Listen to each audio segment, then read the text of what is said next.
you ended up having to play him in the most important game of the year because you didn't dump him earlier. And he played and he got roasted and you didn't go to the Super Bowl. Like, these things come back to bite you in the ass.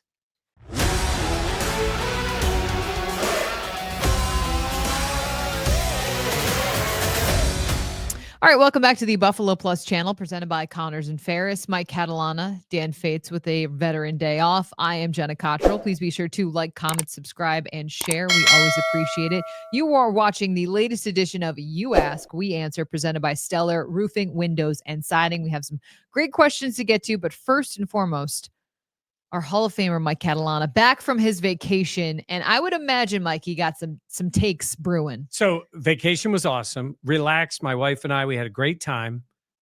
But I was just dying to have takes. And it's hard to do like at the pool, you know? Like, I feel like you found a way. A little bit, but like I talked to some really nice people. But it's not like arguing with you and Dan. Yeah. It's just, there's nothing like it.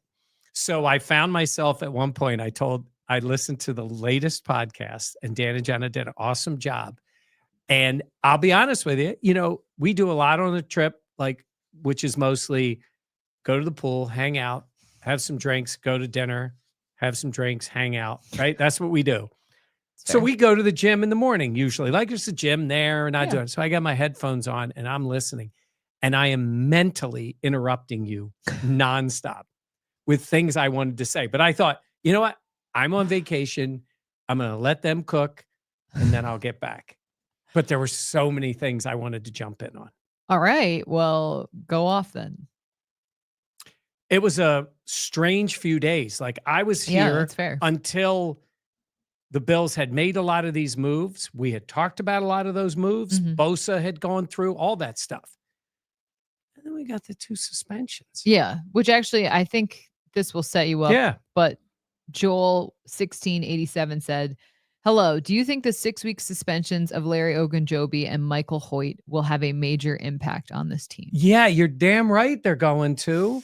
And this is when I wanted to mentally jump in on you guys. And you were great. And then Dan was saying, somebody made the crack about, well, it's like getting guys at the trade deadline. Yeah. Which there is an element of that. Like those guys are out there. But you got to replace them on the roster for the first 6 weeks. And who are you replacing them with? Listen, if everything was great and you drafted 2 rookies who you could throw right out there and play, I know it's easy to say you still have some of these veterans, but the defensive line has not been good enough. The pass rush has not been good enough. Von Miller's gone. You bring a guy in, then you bring in Bosa. That's great. It's good that Bosa's ready and should be ready to play, but it doesn't really protect you from injury. This is 6 weeks for each guy who are going to be members of that rotation. We always talk about the pass rush, and it's a rotation.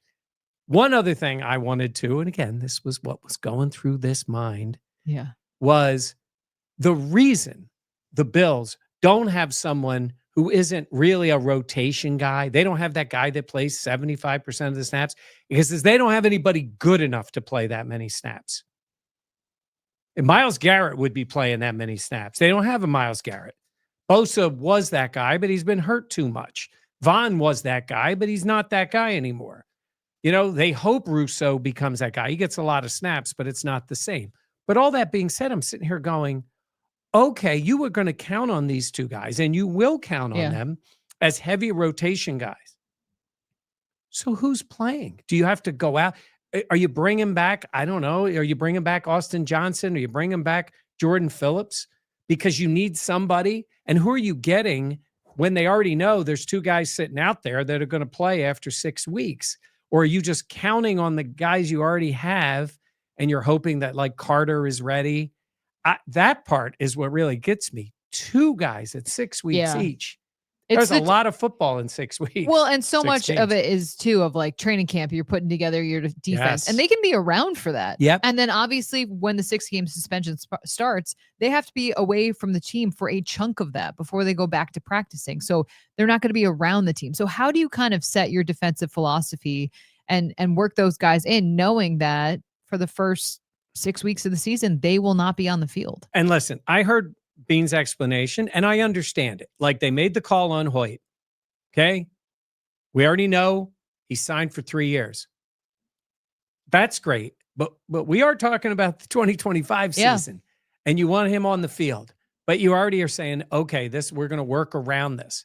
And then you kind of get stuck with Ogunjobi because you know about it, and then you still make the deal. Now, the other thing I thought of, and I don't know if Bean would say this, and I don't think he has to do this, but for a veteran player like that, I do think it helps the organization that the Bills stuck by a guy that they wanted to bring in. Really? He's a respected veteran in the league. He got caught on this, and I know he's Walter Payton Man of the Year and all that stuff. It doesn't make you not a good person if you screw up with what you take in a supplement, right? So I don't think of those two things equating, but this guy's never had any issues. But they could have just bailed on him. And part of it was there aren't that many guys out there, but you are also now committing to that player and then bringing him back after 6 weeks. So it's not like you went out and signed another guy who's going to be there from week 1. Yeah. So I do think there's an element to that, and I do think they believe this player can help them. But it's not 2 weeks, it's not 3 weeks, it's 6 weeks, Jenna. So if these two were obviously going to be part of that rotation of the front 7, yeah, it's a mess. Somebody's got to be in there. No, I know. I think we haven't seen their details of the Ogunjobi situation now, but I'm curious if the Bills were like, you just are going to have to take less money. Well, I think the way it works is he doesn't get paid when he's suspended. So I do think the Bills will get cap relief there in terms of the cap. But then again, I don't know how much of that. I guess you could spend some of that, but it's their contracts then pick up at after 6 weeks.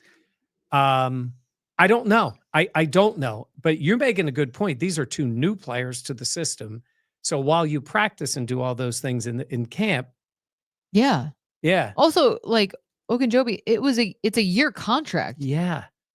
That's the Hoyt thing. It's 3 years. That was a calculated thing of, okay. Yeah.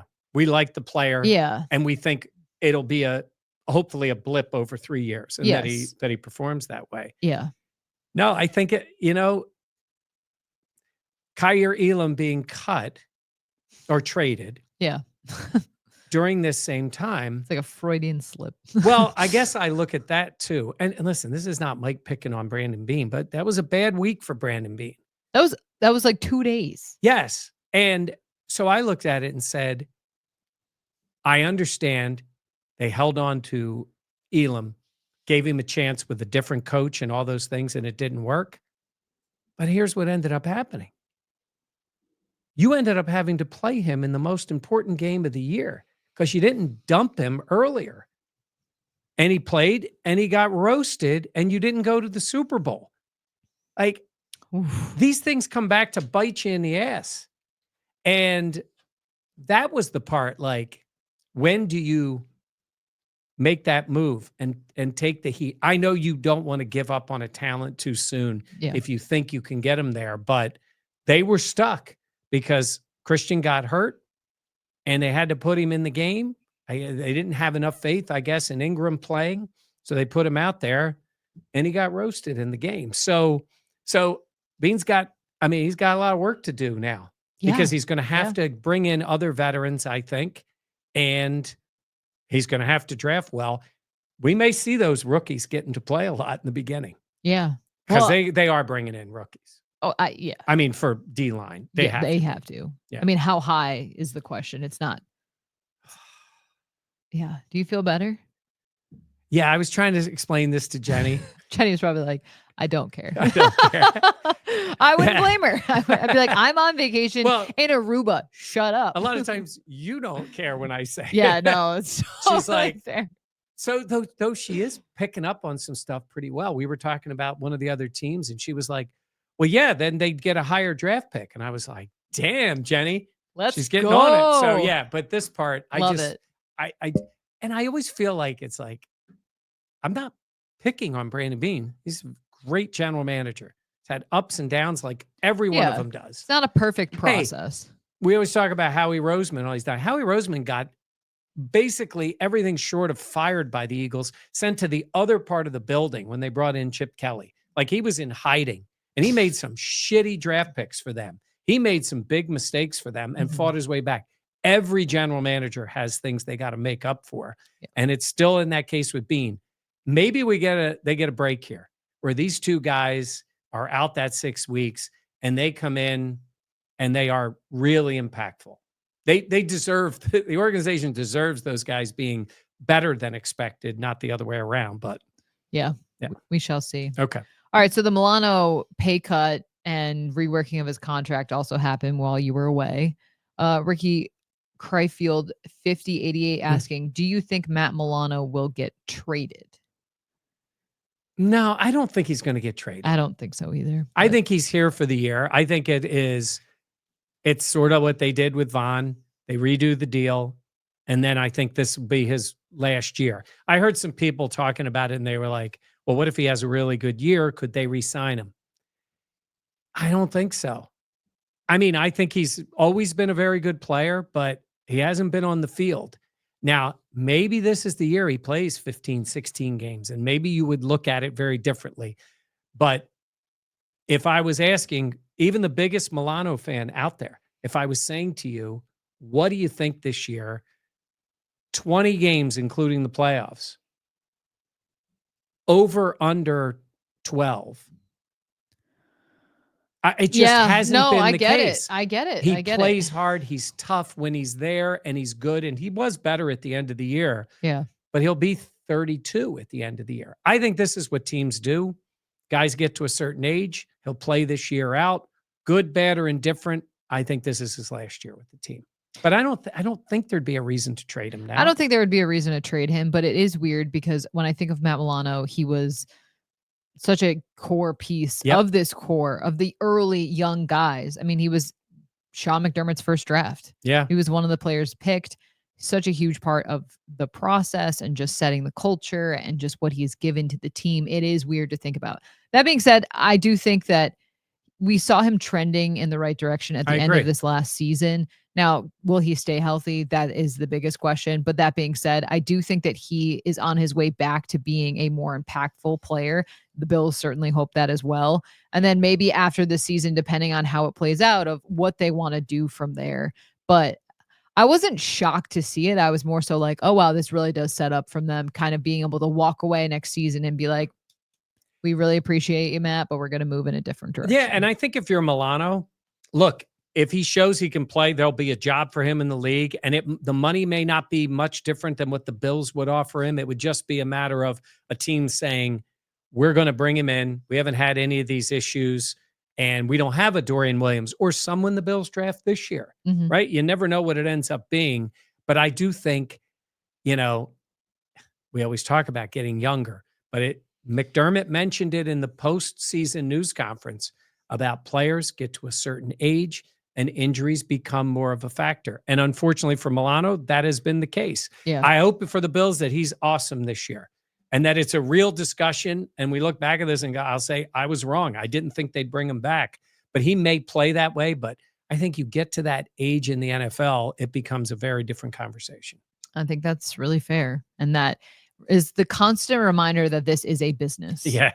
It's so easy especially for fans to get attached to a guy that has obviously meant so much to the team and the organization, but they are always making business decisions. And that is one of the things about the football league in general. National Football League is not for long. That's what we all say is the joke of what NFL stands for. And we talked about it with the Trey White thing, is it gets to a point where we look at each other and go, they have just gotten used to playing without him. Yeah, that's so true too. Maybe when Trey's last year, he got hurt again, and then it was done. If Milano stays healthy, again, maybe that conversation changes, but you still combine the age and the money, and depending on who they draft, a lot of times they just move on. This is just my question, kind of going back to what we were talking about earlier. Do you think they'd bring back in Vaughn? I don't see a real reason to, but. Well, with the guys being out, could they? I don't think there's a big market for Von Miller. I don't think so either. I think he's sitting around waiting. He doesn't need to do, he can sit around and wait through May. Yeah. He doesn't need to be at any of that stuff. I mean, let's be honest. His role on a defense, he's been around, he knows all that stuff. He could walk in and play. And maybe that's who he ends up being. I still think he just feels like he's going to end up on the Ravens. All those great I can see former that. great defensive players just seem to end up playing for the Ravens. And I haven't heard one word about him in the Ravens. It just, if that were to happen, you'd be like, oh, that makes sense. Like a vibe thing. Yeah. Yeah, that he would be there. But, if there is nothing big out there, I could, that part, because of these suspensions, I could see them saying, come in, and then we'll see what happens from there. Yeah. So, all right. I'm going to go this question from Turtle115. Do you feel that with the signing of Ty Johnson, James Cook will be able to do enough to earn himself that $15 million?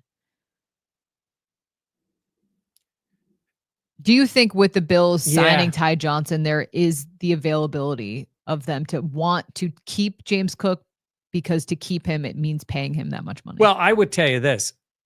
There is going to be nothing preventing James Cook from showing the Bills he can do those things. Because it's not Ty Johnson's contract. They love Ty. They brought him back. There's always a place for guys like that. But the money doesn't really impact anything, how much he's making. So if all of a sudden James Cook comes in and he is picking up blitzers, he is a much better guy in pass protection, catching the ball, making those plays. He's a dynamic player. I'm not saying they look at it and say, well, Ty Johnson can't do those things. But James Cook, as good as he is, can earn more time on the field by just showing he can do that. And that circumstance late in the Chiefs game is one of those where they just don't have as much faith in him in doing those other things. So they didn't have him on the field, and they had Ty Johnson out there. Yeah. The money in part will be from that. In part, it's because, again, with the new deal, like with Barclays, it brings the money up. So is the money higher? Yeah. I just do not see the Bills as being a team that's going to pay $15 million for a running back. Well, that brings up the next question, which is good. You're talking about like resetting the market and everything. Jessica Alba, 8335, asking, does Benford sign considering the top value CB is now $30 million? That Derek Stingley deal. So I tweeted out that after I saw that deal, that, Benford is sitting there going, like, yes. Show me the money. And right away, people responded to me. He's not going to make $30 million. Oh. That's my voice for people. He's not going to make $30 million. That's everyone's voice for people. Yeah. No, he's not going to make $30 million. I mean, if he goes out and picks off 6 passes this year and 2 to the house, then maybe he is. But I think if you're Christian Benford, he's the guy there. Rousseau had a little bit of that because he's a pass rusher. And I think he could have stayed on the same contract and earned himself a bigger payday than he got from the Bills. But I feel like there's so few corners like that. It feels like every year in the draft, there are pass rushers and more pass rushers. You need to find that guy, but when you find him, you pay them. I think there's a window there for Benford to make a lot of money. Yeah. Definitely. That if the Bills aren't willing to do that, then I think he plays it out and sees what's out there. And with all those contracts getting bigger, that means the franchise tag gets bigger too. Bills are not a big franchise tag team. No. I think they either sign him or they don't. You said someone was the last time they used a contract extension. Yes. You said Cody Ford. Yes. You meant Cordy Glenn. Cordy Glenn. Yeah. I know. That's okay. Yeah. That's all right. Yes. I can definitely see how you could mess up those names. Yes. But it's funny because the players are very different. Yes. Yes. That they put in terms of their career with the Bills. Yeah. They put the franchise tag. They don't use it. Look, it's usually the teams that don't know what they're doing. Oh, by the way, speaking of teams that don't know what they're doing. Oh. Well, forget about the Saints. They just signed Brandon Cooks again. Like they are, like we always say, the salary cap is very real to the New Orleans Saints because of the way they operate. The Bengals, I believe you guys would say a little bit of a flex from their organization. Mm-hmm. They sent out the the video of all the NFL people saying they won't be able to sign these guys. And they signed them both. It's not about signing those players. I think most people looked at it and said, you can't sign both of those wide receivers because your defense stinks and your offensive line stinks. Fair. It wasn't like we talk, okay, the Eagles have both receivers paid, but they have the offensive and defensive line. For sure. And I'm looking at it, and the Bengals are like, yeah, we got our guys. You had all three of them this past year, and you missed the playoffs. So great for Burrow, great for those players, but that team still has so many holes to fill. But they're like, look at us. We did it. I'm like, congratulations. We proved everyone wrong. Time will tell, but yeah, you're right. Yeah. All right. Final question. This is so we're recording this on Saturday at like 4 p.m. So Stephon Diggs had a visit to Foxborough on Friday. Reports are that it went well. William 1093 saying Diggs to New England ? So nothing is official as of right now. Yeah. But I want to hear your take on just earlier on in the week, Diggs put his Bills photos back on his social media. People were talking about, could he make a return to Western New York? Obviously now visiting with an AFC East team, another team. Like what is your take on all that? I do not want to go into the waters that I do not understand, but my guess would be there are some very significant Instagram type dating / whatever things you could say about the way Diggs is. It's basically the oh yeah, you know, it's the old pictures of, hey, didn't we have fun kind of thing for a little attention. And then, you know, he shows up in New England. New England's desperate for receivers and they have a lot of money.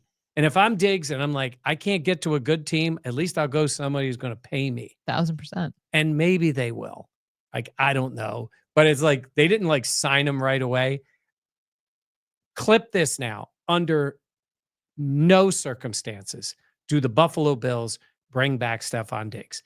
Diggs is not coming back to the Buffalo Bills. If I am wrong, I certainly will own this. They took a $20+ million cap hit. The quarterback who desperately needed Diggs turned around and won the MVP after he left. They are not bringing him back. If they are going to go get a receiver, I don't care if it's at the veteran minimum, and he's not going to take the veteran minimum. He doesn't need to. Somebody's going to pay him more. Oh, and coming off an ACL. Not happening. No way. He'll go somewhere else. And there are teams out there. He's not going to get as much money. I do feel badly for him. I like Diggs. He bet on himself, and then he tore his ACL. Yeah, guy works like crazy, but he got hurt. And that happens. Bad year to get hurt at 30 years old with a torn ACL. I think he can still play, just not in Buffalo. You still think there's a chance? No. Okay. Absolutely not. I thought we were on the same page. I could see it being the Patriots because there is the money. Yeah. There is the desperate need on their end. And I think there is kind of the added bonus of like, I could play against the Bills 2 times a year. I think that is definitely the way you put it, the added bonus. Yeah. First of all, they have a young quarterback. They're going to probably try to throw the ball, and Diggs will probably put up some numbers there. Yeah. Because they're going to other than him, it's like Mac Hollins that would be. Yeah, that they would be doing it. But yeah. Diggs. Yeah. Remember how much fun we used to have is the perfect analogy of the text. Be like, miss you. Yeah. Then he's I saw this and it made me think of you. He builds you up. Damn it, Michael. That was funny. But that's when I saw that, I was like, really? But for his part, I know he likes to troll because that was definitely a troll, but it also got him trending, his name out there. And it's sort of a reminder. Oh, by the way, Diggs is out there because, I mean, he is coming off the ACL. That's tough. That is tough, as he gets a little bit older, but I found that to be pretty fun. I always am like, who's the person that's like looking at his page and like scrutinizing it enough to be like, up. He added the Bills pictures back in because he had them hidden, I guess. Yeah. I mean, but it's like he did it. Whoever saw it got it out there quickly enough that he was trending pretty Yeah, quickly. no, yeah. And it is kind of like if you're from somewhere else, you're like, hey, My Diggs friends back. were texting me and they're like, wait, is Diggs coming back? I was Yeah. like, what is wrong with you? Well, Yeah. because it was the fake Adam Schefter account that got a lot of people. Yeah. No, I Adam definitely. Scheffler. Yes. That being said, I still like to see the Bills. Certainly, I know we have time to talk about the draft and what they do. We'll do more draft I would questions still coming like up. to see them be aggressive for a wide receiver. Okay, top 3 needs of the Bills going into the draft. I would say defensive line, Yep, corner, yep. and then wide receiver. It's literally exactly Yeah. what I said on a different podcast this I week. think then it definitely is those 3. It's funny to say I think wide receiver is a luxury. The only reason I say it that way is because I really want to see somebody who's going to impact this year's team. So it's one thing if you take a guy in the 4th round that you think maybe could help you in a little bit and then help you more. That's fine. That's why I think of it more of as a luxury. I don't think they're sitting there making a pick. Bean's in that spot at 30. He will tell us that he doesn't have 30 first-round grades. I'd like to see him be aggressive and move up if there's somebody there for defense. That's what I want to see him do. They got 10 total picks, though. They do, and leverage. 2 in the 2nd round. So there's 2 ways to look at those 2 in the 2nd round. Do you deal one of them with the 1 and move up, or do you take one of those in the 2nd and get yourself into the 3rd? 2, because they don't have a 3rd round pick this year. Amari Cooper. Oh, yeah. Yeah. See, I would rather see them use that pick that they used for Cooper eventually. That is like one of those times where you had a guy that had a successful career that really didn't pan out in the way you thought. It's like DeAndre Hopkins with the Chiefs. Yeah. Yeah. Well, I think of Dan/Les Need saying F them picks. Yeah. But sometimes you can get a player and you think it'll work out. Or sometimes you use that pick to move up in the draft and get Brian Thomas Jr. Then we wouldn't be talking about wide receiver. Who was my pick? I can't even remember. You had Brian Thomas Jr. Dan had Roma Dunze. Oh, because he's in love. I don't know if the picture's still up. I don't know where it went. I think Dan took it home with him. I literally can't even remember who I had. It's sad. All right. Well, whatever. Glad you could get your musings. Well, think about this. We're recording this Saturday afternoon. Like I'm texting Jenna and Dan. Legitimately. Hi, guys. I landed back from Aruba. Can we pod? Are you addicted to podcasting? No, it's just there was just stuff going on and I just didn't have an outlet for it. You couldn't, yeah. You were going to explode if you didn't get out your hot takes. Jenny's like, well, you could record something here. I'm going, no. That I would be like, sir, you need help. Yeah, no, I was fine. Oh, no, believe me, we had a lot of fun. Good. But that's what vacation's all about. That's it. All right. For Mike Catalana and for Dan Fates, who is enjoying a nice veteran day off. I think he's taking Shane to a birthday party. Ah, that's nice. So cute. All right. So I'm Jenna Cottrell. We'll catch you next time here on Buffalo Plus. Please be sure to like, comment, subscribe, and share. Thank you for watching. You Ask, We Answer, presented by Stellar Roofing, Windows, and Siding. We will see you next time here on Buffalo Plus, presented by Connors and Ferris.